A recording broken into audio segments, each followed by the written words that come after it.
Hi, I'm going to make a DAO and a governance contract for a DApp. And that means I'm going to have to get political.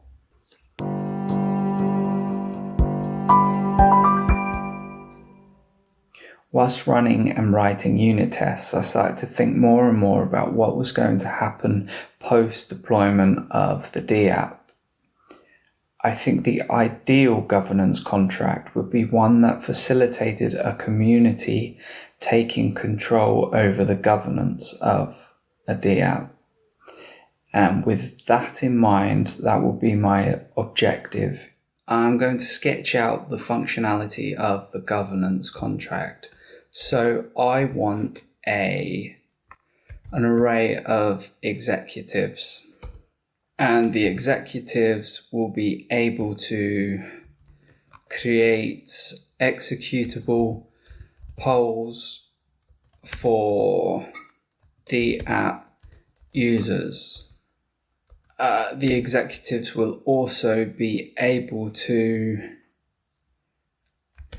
vote on the execution of only owner DApp functions.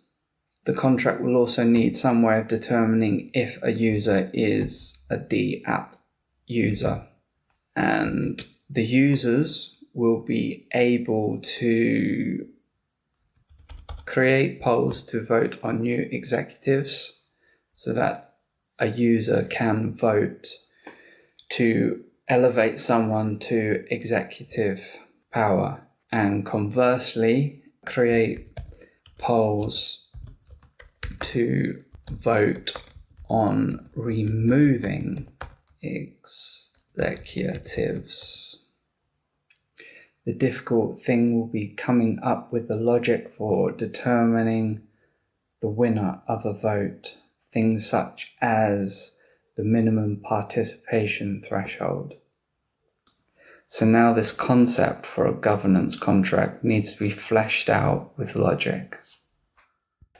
I'd just like to mention OpenZeppelin do actually have governance contracts in their collection. So that is a possibility. It's quite convoluted and it seems to involve NFTs to some degree. I chose not to use these contracts. With a governance contract, what we want to achieve is to wrap all of the governance functionality of a DApp contract into the governance contract, so that any changes to the functionality of the DApp have to be made via the governance contract. And that sounds simple enough, but the devil is always in the detail, and each DApp contract will have its own particularities which you will have to work through. So this is what I came up for this governance contract. So I am using a struct which has a identifier for what action the governance is concerning. So here are the different functions that this governance contract caters for. So add executive, remove executive, set house percentage, house cleaning, set timeout, set deal address, set playable, transfer ownership, and transfer funds. So the struct stores two arguments which are then used in implementing this functionality. So if I just scroll past all the various helper functions, I have 3 member functions. I had to make one change to the DApp contract, and that is I now have a play account which keeps track of unique addresses who are joining the DApp contract. I also changed a scene address mapping from a boolean to a int. So only if an address has been seen once before will I increment the player count. So that means that only addresses that have used the DApp contract more than once will be able to take part in the governance. So the member functions have this modifier, only members. That modifier checks to see if the DApp contract has seen that address more than once. And as a member, you're allowed to create an election if certain requirements are met. So a member can vote on an election for a new executive, and they can also vote to revoke the privileges of an executive. And also executives can create referendums which the members can vote on. And the last function for members is they can execute a finished election or referendum. So if we move down to the executives can make a proposal which they then vote between themselves, and then the executive can then execute the proposal, providing that there's a majority vote. And the executives can also make a referendum that the members can vote on. I created a function so that the contract can determine whether or not a vote is valid. So a vote will only proceed if a certain proportion of the members of the DApp contract have participated in the governance. This is the plot that I went with in the end. So when the member count is very low, close to 100% need to take part in the voting process.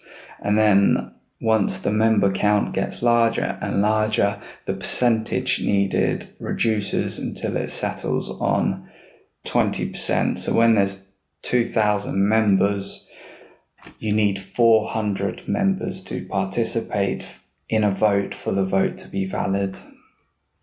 Whether or not this actually works in practice as intended is yet to be seen. All we can do is try. I thought this was an approach worth trying because ideally you want an impartial third party to oversee an election to see whether or not it is valid or not. So you wouldn't want like 5 people voting on a critical issue of governance. You want a reasonable proportion of the members of a group to be voting on any critical issues. And obviously you couldn't let the executives make this decision because the executives could then game it. So by having a hard-coded function with this plot, we have the governance contract acting as an impartial third party. So the next thing to do is to write test units for the governance contract.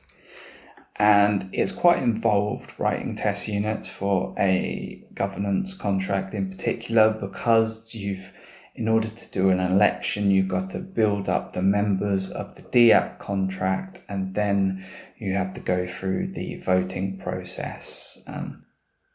Here I go through test units for each of the executive voting processes. Once I get down to a members vote, the test unit becomes very complicated. We've got to first build up the members, and then we can start voting on proposals. And obviously you can never test that a governance contract will successfully provide governance for a particular DApp contract. All you can do is put a governance contract out there and see how it works.